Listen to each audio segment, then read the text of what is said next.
ආයිබෝවන්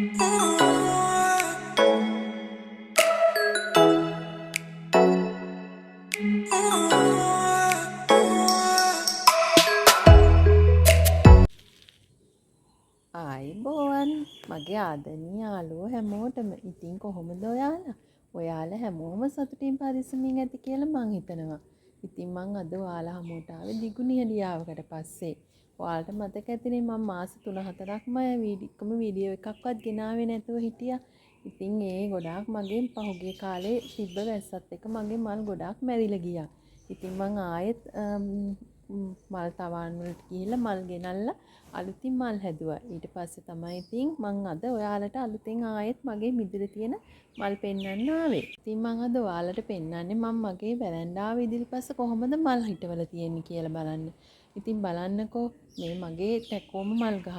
මේ කහපාට ටැකෝම මල් ගහ හැමදාම මට මල් දෙනවා. මේ කවදාවත් මල් වලදින්නේ නැහැ. ඉතින් බලන්නකෝ ටැකෝම මල් ගහ අද කොච්චර ලස්සන මල් පිපිලා තියෙනවද කියලා. මේ දවස්වල තියෙන අධික අවුවත් එක්ක මල් ගස්වල හොඳට මල් පිපෙනවා. ඉතින් ඊට ඉස්සරහින් මම මේ කහ ටැකෝම මල් තව පොඩි මල් හැදෙන මල් පෝච්චියකුත් තියලා තියෙනවා. ඉතින් ඒක බලන්නකෝ කොයිතරම් ලස්සනයිද කියලා. ඉතින් මං ටැකෝම මල් ගහත් එක්ක එතනම මං හදලා තියෙනවා වින්කා. වින්කා ගොඩාක් පාට තියෙනවනේ. ඉතින් වින්කා එක ළඟ ගොඩාක් පාට වලින් මල් හැදුවහම ගොඩාක් ලස්සනයි. වින්ක වලට අවුවත් ඕනේ. අවුව තියෙන වෙලාව තියෙනවනම් වින්ක වල හැමදාම හොඳට ගොඩාක් මල් පිපෙනවා. ඉතින් බලන්නකෝ මේව නම් මම මේ ළඟදි ගෙනාපු පොඩි පැල. මේ දැන් මම මේව ගෙනල්ලා සතියක් වගේ වෙන්නේ. ඉතින් මේ ගස් නම් දැන් මාස 2-3ක් වගේ වෙනවා. ඉතින් ඒව හොඳ ලස්සනට මේ හැමදාම වගේ මට මේ මල් පිපෙනවා මේ වින්ක වල. ඉතින් මම මේ පැත්තෙත් තව වින්ක පැල දෙකක් හිටවල තියෙනවා. ඉතින් හරිම ලස්සනයි. අපිට විවිධාකාරයේ පාට වලින් වින්ක හිටෙව්වොත් මිදුල ගොඩාක් අපේ මේ ලස්සන කරගන්න පුළුවන්. අපිට මිදුලේ මල් හදද්දි එක ගොඩේ මල් හිටවලා ඒ වගේම පෝච්චි ගොඩක් තියලා එහෙම හදන්න නරකයි. එතකොට අපිට ඒක දැක්කහම මල් කොච්චර මල් පිපිලා තිබුණත් ආසාවක් ඇති වෙන්නේ නැහැ. ඉතින් දකින්න ගෙනාට ඒ වගේම මල් හදන අපිට මල් ගැන ආසාවක් ආදරයක් ඇති වෙන්න අපි මල් හදන්න ඕනේ පිළිවෙලට. ඒ වගේම හොඳ පිරිසිදුවට නිර්මාණ විදියට මල් හැදුවහම අපිට ගොඩක් ලස්සනක් දකින්න පුළුවන්. ඉතින් ඒ නිසා බලන්නකෝ මම මගේ මිදුල කොහොමද නිර්මාණ කරලා මල් හදලා තියෙන්නේ කියලා. ඉතින් මේ මම බටයක් හිටවලා ඒක උඩ තමයි මම මේ පෝච්චිය තියලා තියෙන්නේ. ඉතින් පෝච්චිය බිම තියලා එක ගොඩේ හදනවට වඩා මේ වගේ බටයක් හරි නැත්නම් කොටයක් හරි උඩ තිබ්බහම ඒකේ අමුතුම ලස්සනක් තියෙනවා. ඉතින් ඒකම මම මේ පොණ්ඩ එකක පස් පුරවලා තමයි මේ නිර්මාණය කරලා තියෙන්නේ. ඒක වටේ තමයි මම මේ පෝච්චි ටික තියලා මැද මේ ලස්සන ප්ලාන්ට් එක හදලා තියෙනවා. ඉතින් ඒකම මෙතන මම වෙල්කම් බෝඩ් එකත් හදලා තියෙනවා. ඉතින් බලන්නකෝ මේ කොටේ උඩ මම මේ විසිකල් ප්ලාන්ට් එක හදලා තියෙනවා. ඉතින් අපිට එක ගොඩේ හදනවට වඩා මේ වගේ නිර්මාණයක් කරලා හදනකොට ගොඩාක්ම මේ ලස්සනයි කියලා පේනවනේ. ඉතින් බලන්න ඒ වගේ මම ඒක වටේ මේ තියලා තියෙන මගේ බෝගන් විලා පෝච්චි ටික මෙතෙන්ට තද අවු වෙනවා. ඉතින් ඒ නිසා මම මේ විදියට මේ බෝගන් විලා පෝච්චි ටිකක් තියලා එතන ලස්සන කරගෙන තියෙනවා. මේ මගේ සුදු ප්ලම්බගෝ මල් පෝච්චිය. ඉතින් මම ඒක වටේට පස් පුරවලා ජපන් රෝස මේ ඉති හිටවලා තියෙනවා. ඉතින් මෙතන ගොඩක් ජපන් රෝස වලට ගොඩක් අවු ඕනේ. ඉතින් මෙතනට ගොඩක් අවු වෙනවා. ඉතින් ඒ වගේ මම මේ පෝච්චිය මේ ජපන් රෝස පාත්තිය වටේට ලස්සනට කළු ගල් වලින් නිර්මාණයක් කරලා තිනවා. ඉතින් ඔයාලා බලන්නකෝ මම කරපු නිර්මාණය කොහොමද කියලා. මේ මගේ නිල් පාට ප්ලම්බගෝ මල් පෝච්චිය. ඉතින් මම ඒක වටෙත් මේ ජපන් රෝස පස් පුරවල ජපන් රෝස හදලා තියෙනවා. ඉතින් ඒ වගේ මම මේ කළු ගල් වලින් පොඩි නිර්මාණයක් කරලා තියෙනවා. ඉතින් මිදුලට ඒ නිර්මාණයනොත් මගේ මිදුල ගොඩාක් ලස්සන වෙලා තියෙනවා. ඒ වගේම මම මේ මගේ නිවස ඉදිරිපස්ස මේ ටැකෝම මල් ආච්චි එක හදලා තියෙනවා. ඉතින් හරියම ලස්සනක් මේ ටැකෝම මල් වලින් මිදුලට එක් කරන්නේ. ටැකෝම මේ වර්ගයේ ගස් විදියටත් අපිට හදන්න පුළුවන්. වැල්ලාකාරෙනුත් හදන්න පුළුවන්. ඉතින් මම මේක ආච්චියකට ගන්න ඕන නිසා තමයි මේ විදිහට වැල යන්න දුන්නේ. ඉතින් බලන්න ගොඩක් දැන් ඒකේ පොහොට්ටුත් තියෙනවා, මලුත් පිපිලා තියෙනවා. ඉතින් හරිම ලස්සනයි මගේ මිදුලට.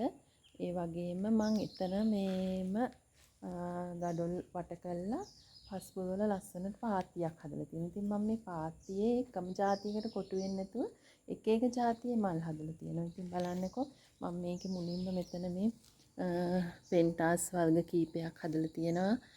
මේ රෝස පාට පෙන්ටාස් එක, ඒ වගේම මෙතන තියෙනවා සුදු පෙන්ටාස් එක. ඒක නම් දැන් තාම පොඩි පැලයක් තියෙන්නේ. ඉතින් ඊට අමතරව මම මේ පාත්තියේ දාස්පෙතිය හදලා තියෙන මේක කහපාට දාස්පෙතිය එක. මේක තැඹිලි කහයි බයි කලර් දාස් එක. ඉතින් බලන්න හරිය ලස්සනයි මේ මල් පිපුණාම. ඉතින් ඒ වගේ මෙතන මම තනි පාට තැඹිලි පාට දාස් එක හදලා තියෙනවා.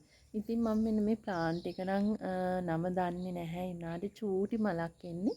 හරිම ලස්සනයි ඒක. ඉතින් මේ නම දන්න කෙනෙක් ඉන්නවා නම් මට මේක කමෙන්ට් එකක් මේ කියන්නකෝ මොකක්ද කියලා. ඇත්තටම මම මේකේ නම දන්නේ නැහැ. ඊට අමතරව මම මේකේ ටෙරෝනියා හිටවලා තියෙනවා. මේ රෝස පාට ටෙරෝනියා, කහ පාට, ඒ වගේ මෙතන මැජෙන්ටා, නිල් පාට. ඊට අමතරව මම මේ දිගටම නිල් පාට ටෙරෝනියා හිටවලා මේ පාත්තිය ලස්සන කරගෙන තියෙනවා. ඊට අමතරව මේකේ කුරුවිංක පැලයක් තාම චූටි. මම ඒකත් ඉඳලා තියෙනවා. ඉතින් මම හිතනවා ඒකත් ලොකුවට හැදුනහම තවත් ලස්සන වෙයි කියලා. ඒ වගේ මෙතන මේ දේසි වර්ග දෙකක් මම හිටවලා තියෙනවා. මේ දේසි එක විතරයි මල් තියෙන්නේ. මේකේ නම් පහුගිය දවස්වල මල් තිබුණා. මම ඒවා මල් පරවුනාම මේ කපලා දැම්ම. මොකද දේසිය වල මල් පරවුණු ගමන් අපි ඒ ඉත්ත කපලා අයින් කරන්න ඕනේ. නැත්නම් ඒ පැලේ පිටින්ම මැරිලා යනවා. ඉතින් මේ ඒ වගේම මම මේ පාත්තියේ ගඩොල් උඩ තව ලස්සන කරගන්න මේ සීනියාස් තියලා තියෙන්නේ. ඉතින් මේක තැඹිලි පාට සීනියාස් එක, මේ රෝසයි සුදුයි බයි කලර් සීනියාස් එක වගේම මෙතන මම සුදුයි කහ පාටයි සීනියාස් පෝච්චි දෙකකුත් තියලා තියෙනවා. ඉතින් ඊට අමතරව මම මේකේ මේ ආච් එක තියෙන පෝච්චි දෙකත් පෝච්චි දෙක මම මේ ආච් එක හදලා තියෙන. ඉතින් ඒක එකක මම හදලා තියෙන්නේ මේ කහයි කොළ පාටයි කෝලියාස් එක. ඉතින් හරි ලස්සනයි මේ කෝලියාස් එක.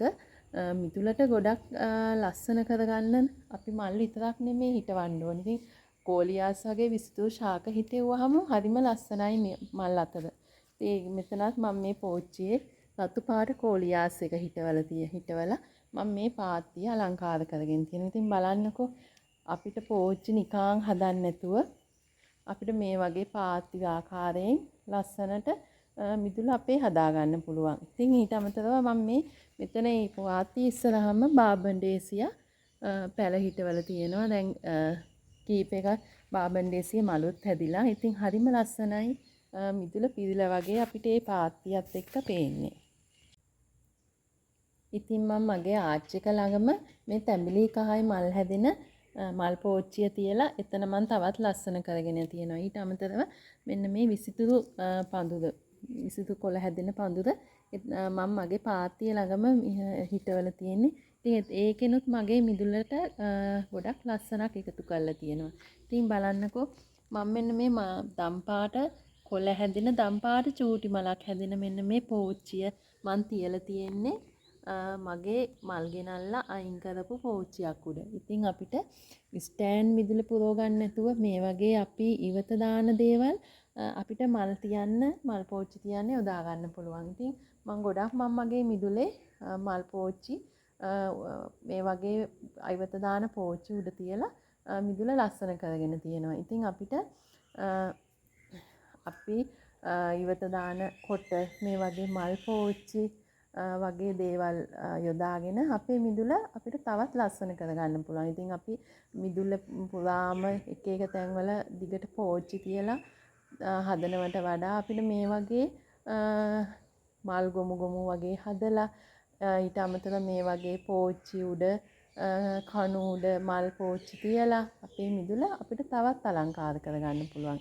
ඉතින් මම හිතනවා අපි මේ දවසින් ඉවත දාන පොඩි වෙලාවක් හරි යොදාගෙන අපිට අපේ මිදුල ලස්සන කරගන්න මේ වගේ මල් හදන්න පුළුවන් නම් ගොඩාක් හොඳයි. ඉතින් අපේ මනස සුවපත් කරන්න ඒ වගේම අපේ ලෙඩ රෝග සුව කරගන්න අපිට බෙහෙත් වගේම මානසික සුවයත් ගොඩක් වැදගත් වෙනවනේ. ඉතින් ඒ වෙනුවෙන් මම හිතනවා මල් හදන එක ගොඩාක් අයගේ මානසික සුවයට ගොඩක් හොඳයි කියලා. මොකද අපි මල් හදන නිසා අපි දන්නවා ඉතින් අපි ගහක් හිටවලා ඒක ලොකු වෙනකන් ඒකේ මල් පිපෙනකන් ගොඩාක් ආසාවෙන් ඉඳලා ඒකේ මලක් දැක්කහම අපේ හිතට ඇති වෙන ගොඩාක් ලොකු සතුටක්. ඉතින් ඒ සතුට මම හිතනවා අපේ මානසික තෘප්තිය සඳහා ගොඩාක් හොඳයි කියලා. ඉතින් ගොඩක් අය කියනවා අපිට මල් හදන්න කාලයක් නැහැ.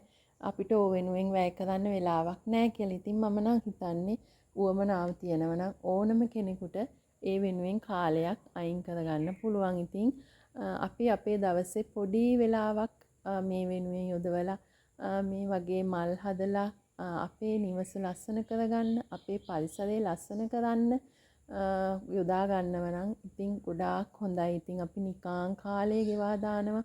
මං හිතන්නේ ගොඩක් අපි අනවශ්‍ය විදියට කාලය ගෙවා දානවා. ඉතින් අපිට ඒ කාලය සුළු වෙලාවක් යොදාගෙන මේ වගේ ලස්සනට මල් හදලා අපි අපේම මානසික සුවය සඳහා ඒක යොදා ගන්න පුළුවන්. ඉතින් එක මල් පැලයක් හැදුවොත් ඊට පස්සේ ඒකට අපිට තව තවත් මල් හදන්න හිතෙනවා. ඉතින් අන්න ඒ නිසා මම ඔයාලගෙට කියන්නේ ඉතින් අපේ මේ කාලය අපි කොහොම හරි යොදාගෙන අපි එක මල් පැලයකින් ආරම්භ කරමු. ඊට පස්සේ අපි ටික ටික මල් අපිට සල්ලි වලට ලොකු ගණන් වලට මල් ගේන්න ඕනේ නැහැ.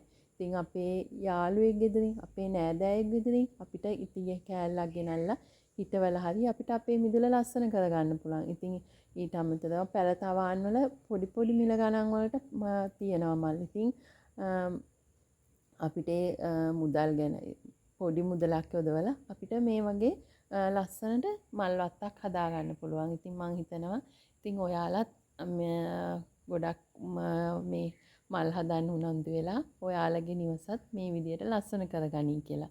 ඉතින් මම අදට ඔයාලා ගෙදරින් ගිහින් එන්නම්. ඉතින් මම ආයෙත් අලුත් ලස්සන වීඩියෝ එකකින් ඔයාලා හමුවට එනකන් සතුටින් පරිස්සමින් ඉන්න. ඒ වගේම ඔයාලා මගේ අද වීඩියෝ එක හොඳ නම් මට ලයික් කරන්න, කමෙන්ට් කරන්නත් අමතක කරන්න එපා. මාව සබ්ස්ක්‍රයිබ් කරන්න කියලාත් ඉතාමත් ආදරෙන් මම ඔයාලගෙන් ඉල්ලනවා. ඉතින් මං ගිහින් එන්නම්. ඔයාලට සුබ දවසක්. ආදරේ හැමෝටම.